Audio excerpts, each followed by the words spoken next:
하나님 말씀은 창세기 13장 1절부터 끝절까지 18절까지 교독하겠습니다.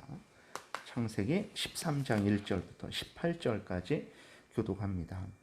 아브라함이 애굽에서 그와 그의 아내와 모든 소유와 롯과 함께 네겝으로 돌아오니 아브라함에게 가축과 은과 금이 풍부하였더라. 그가 네겝에서부터 길을 떠나 베델에 이르며 베델과 아이 사이 곧 전에 장막 쳤던 곳에 이르니 그가 처음으로 제단을 쌓은 곳이라. 그가 거기서 여호와의 이름을 불렀더라. 아브라함의 일행 롯도 양과 소와 장막이 있으므로 그 땅이 그들이 동거하기에 넉넉하지 못하였으니 이는 그들의 소유가 많아서 동거할 수 없었음이니라. 그러므로 아브라함의 가축의 목자와 롯의 가축의 목자가 서로 다투고 또 가나안 사람과 브리스 사람도 그 땅에 거주하였는지라. 아브라함이 롯에게 이르되 우리는 한 친족이라 나나 너나 내 목자나 서로 다투게 하지 말자. 내 앞에 온 땅이 있지 아니하냐. 나를 떠나가라. 내가 좌하면 나는 우하고 내가 우하면 나는 좌하리라. 이에 롯이 눈을 들어 요단 지역을 바라본즉 소알까지 온 땅에 물이 넉넉하니 여호와께서 소돔과 고모라를 멸하시기 전이었으므로 여호와의 동산 같고 애굽 땅과 같았더라. 그러므로 롯이 요단 온 지역을 택하고 동으로 옮기니 그들이 서로 떠난지라. 아브라함은 가나안 땅에 거주하였고 롯은 그 지역의 도시들에 머무르며 그 장막을 옮겨 소돔까지 이르렀더라. 소돔 사람은 여호와 앞에 악하며 큰 죄인이었더라. 롯이 아브라함을 떠난 후에 여호와께서 아브라함에게 이르시되 너는 눈을 들어 내어 있는 곳에서 북쪽과 남쪽 그리고 동쪽과 서쪽을 바라보라. 보이는 땅을 내가 너와 내 자손에게 주리니 영원히 이르리라. 내가 내 자손이 땅에 티끌 같게 하리니 사람이 땅에 티끌을 능히 셀 수 있을진데 내 자손도 세리라. 너는 일어나 그 땅을 종과 횡으로 두루다녀 보라. 내가 그것을 내게 주리라. 이에 아브라함이 장막을 옮겨 헤브론에 있는 마므레 상수리 스풀에 이르러 거주하며 거기서 여호와를 위하여 제단을 쌓았더라. 아멘. 기도드리겠습니다. 살아계신 하나님 아버지 감사를 드립니다. 이 시간 하나님 말씀을 전하고 듣습니다. 성령께서 역사하셔서 우리를 향한 하나님의 뜻을 잘 깨달아 알게 도우시고 또 하나님이 알려주시는 대로 잘 믿고 따르게 도우소서. 감사드리고 예수 그리스도의 이름으로 기도드렸습니다. 아멘. 1절 2절에 보게 되니까 아브라함이 애굽에서 이제 돌아오는데 하나님의 크신 은혜로 바로에게서 구원받은 아브라함이 다시 가나안 땅으로 돌아오는 내용이 기록되어 있습니다. 근데 돌아올 때에 2절에 보게 되니까 가축과 은과 금이 풍부하였더라 이렇게 기록이 되어 있어요. 하나님의 은혜였죠. 사실은 이것들은 자기 아내 사례를 팔아서 이제 얻은 것들이죠. 애굽 왕이 사례를 데려갈 때 아브라함에게 가축과 은과 금을 이제 풍부하게 준 거죠. 그것을 이제 사례를 팔아서 이것을 얻은 건데 하나님의 크신 은혜로 말미암아 사례도 다시 구원받게 하셨고 하나님께서 하나님의 은혜로 그 받은 것들을 이제 소유하게 하셔서 아브라함이 애굽에서 나올 때 가축과 은과 금이 풍부한 상태로 이제 나오게 된 겁니다. 그리고 아브라함이 베델에 이르러요. 근데 4절에 보게 되니까 처음으로 제단을 쌓았다라고 이렇게 기록이 되어 있습니다. 근데 그 13장 7절에 보게 되면 세겜에서 제단을 처음 쌓은 것이거든요. 근데 베델에서는 이제 두 번째로 제단을 쌓은 것인데 왜 오늘 본문에서 보게 되면 제단을 처음 쌓은 것이다라고 그렇게 이야기를 하나 그랬을 때에 이제 뭐 여러 가지 이유가 있을 텐데 세겜에서 단을 쌓은 것은 이제 하나님께 감사함으로 감사해서 이제 제단을 쌓은 거죠. 그러나 이제 좀 베델에서의 차이점은 뭐냐면 베델에서 단을 쌓은 것은 이제 여호와의 이름을 부르기 위해서 다시 말해서 본격적으로 하나님을 경외하고 하나님께 영광을 돌리고 하나님의 사람으로서 하나님을 섬기기 위해서 이제 제단을 쌓은 것이기에, 그래서 베델에서 단을 쌓은 것을 처음 단을 쌓은 것이다. 하나님 앞에 공개적으로 예배를 드리는 그러한 하나님의 사람으로서의 그러한 그 차원에서 처음 제단을 쌓은 것이다라고 이렇게 말하는 것으로 보고 있습니다. 그래서 성경이 잘못된 것은 아니고 이런 의미 가운데 베델에서 단을 쌓은 것, 원래는 두 번째인데 여호와의 이름을 부르기 위해서 단을 쌓았기 때문에 이제 그 첫 번 쌓은 것이다 이렇게 말을 하고 있는 거예요. 그 다음에 이제 가나안 땅에 돌아왔는데 또 그래서 본격적으로 하나님을 섬기고자 하는데 문제가 생깁니다. 그 문제는 하나님의 은혜로 복을 많이 받음으로 인해서 생긴 거예요. 그리고 하나님의 복 준 게 잘못된 거냐? 그러지는 않습니다. 그 복을 이제 관리하고 사용하는 그 사람들이 문제가 되는 거죠. 그래서 복을 많이 받아서 가축과 그 짐승들이 아주 많아진 거예요. 그래서 아브라함과 조카 롯이 함께 살 수 없을 정도로 그렇게 풍성한 은혜를 받은 것입니다. 아브라함은 이제 조카 롯과 화목하게 지내기를 위해서 많이 힘썼어요. 그러나 이제 도저히 그럴 수 없는 한계를 넘어선 것을 알고는 이제 아브라함이 롯에게 서로 분리할 것을 제안해요. 그랬을 때에 이제 롯은 그럼 아브라함 삼촌이죠. 큰아버지죠. 큰아버지 먼저 거할 땅을 선택하십시오. 그렇게 해야 되는데 그러지 않습니다. 자기가 먼저 큰아버지 아브라함이 이제 롯에게 먼저 택해라. 너가 좌하면 나는 우하고 너가 우하면 나는 좌하리라. 이렇게까지 이야기를 했어요. 그러면 참 이렇게 자기 아버지가 롯의 아버지가 이제 일찍 죽어서 아브라함이 자식같이 그 갈대아 우르에서 가나안까지 데리고 온 거거든요. 거의 아버지죠. 아버지 이상으로 롯을 그렇게 돌봤는데 롯은 그 모든 참 고마움의 표시나 그러한 것들에 대해서 온전히 하지 않고 여전히 좀 이기적으로 자신이 먼저 땅을 선택을 하는 것을 보게 됩니다.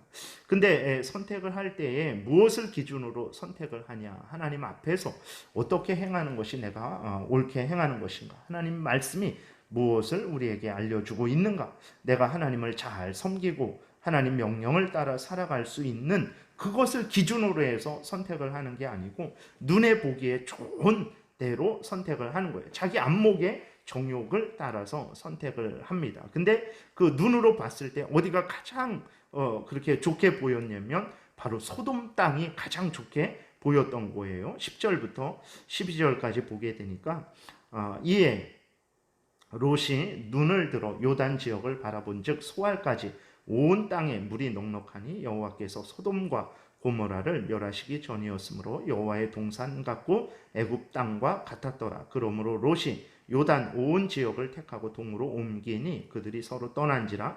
아브라함은 가나안 땅에 거주하였고 롯은 그 지역의 도시들에 머무르며 그 장막을 옮겨 소돔까지 이르렀더라.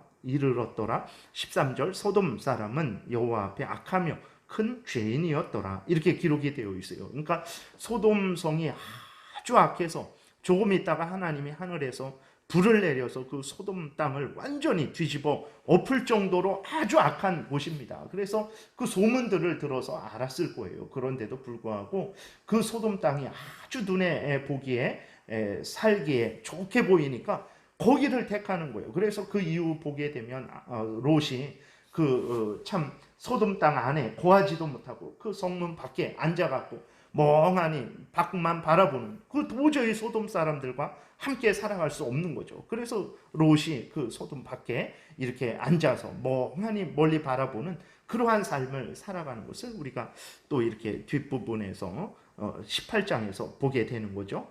그러니까 우리가 무엇을 선택할 때 오늘날도 마찬가지입니다. 눈에 보이는 것을 기준으로 해서 안목의 정욕을 기준으로 해서 내 탐욕을 채우는 것을 기준으로 해서 무엇을 선택하고 결정하게 되면 항상 문제가 생긴다라는 것을 염두에 두어야 됩니다. 그럼 우리는 어떻게 해야 되냐? 그리스도인들은 자신의 눈에 좋은 것을 선택하는 사람들이 아닙니다. 자신의 마음에 드는 것을 선택하는 사람이 아니에요. 이것은 맨 끝에 선택하는 것입니다. 그러면 무엇을 기준으로 해서 선택하냐? 지난주에 말씀드렸던 대로 하나님의 말씀을 지키는 하나님의 이 성경 말씀대로 살아갈 수 있는 것을 가장 기준으로 해서, 그 다음에 이 성경을 해석한 신앙 고백과 교회법을 지키는 그러한 것을 두 번째 기준으로 해서, 그리고 성경과 그 신앙 고백서 교회법에 어긋나지 않았을 때 그때서야 내 양심에 따라서, 그리스도인의 양심에 따라서 건전한 상식에 따라서 선택을 하는 것이지, 첫 번째부터 내 어떤 마음에 좋은 대로 내가 어떤 갖고 싶은 것을 기준으로 해서 선택을 하는 것이 아닙니다. 그리스도인들은 항상 자신의 눈에, 자신의 마음에 좋은 것들 먼저 기준으로 해서 선택하는 것이 아니고, 하나님의 말씀을 잘 지킬 수 있는 방향으로, 두 번째 신앙 고백서와 교회, 공적인 신앙 고백서와 교회법을 지킬 수 있는 방향으로 먼저 선택을 하고, 그 다음에 그것이 다 점검되면 그 후에 내 마음에 좋은 것을 결정하는 사람이라는 것을 우리가 늘 잊지 말아야 됩니다. 이렇게 선택할 때에 하나님의 영광이 드러나게 되는 것이고, 우리 자신에게도 가장 유익하게 된다라는 것을 잊지 말아야 됩니다. 롯은 전혀 그렇게 하지 않았어요. 아브라함, 큰아버지 아브라함, 아버지 이상으로 자기를 돌본 아브라함에게 인간적으로도 그렇게 온전히 행하지 못했고, 또 하나님 앞에서도 온전히 행하지 못한 거죠. 그 결과는 이제 롯이 그대로 감당했던 것을 보게 되죠. 이렇게 아들과 같은 롯과 헤어진 아브라함에게 하나님이 나타나셔서 이제 위로하시고, 또 다시 하나님의 약속을 확인시켜 주셔서 이제 아브라함을 격려하시는 것을 이제 우리가 14절 이후부터 보게 되는 거죠. 그래서 하나님이 말씀하시기를, 롯이 아브라함을 떠난 후에 여호와께서 아브라함에게 이르시되 너는 눈을 들어 너 있는 곳에서 북쪽과 남쪽 그리고 동쪽과 서쪽을 바라보라. 보이는 땅을 내가 너와 내 자손에게 주리니 영원히 이르리라. 내가 내 자손이 땅에 티끌 같게 하리니 사람이 땅에 티끌을 셀 수 있을진데 내 자손도 세리라. 너는 일어나 그 땅을 종과 횡으로 두루 다녀보라. 내가 그것을 내게 주리라. 하나님께서 그 계속 갈대아 우르에서 부르실 때부터 약속하신 것들을 계속해서 약속하시면서 아브라함을 위로하시고 아브라함에게 소망을 주시는 것을 우리는 보게 됩니다.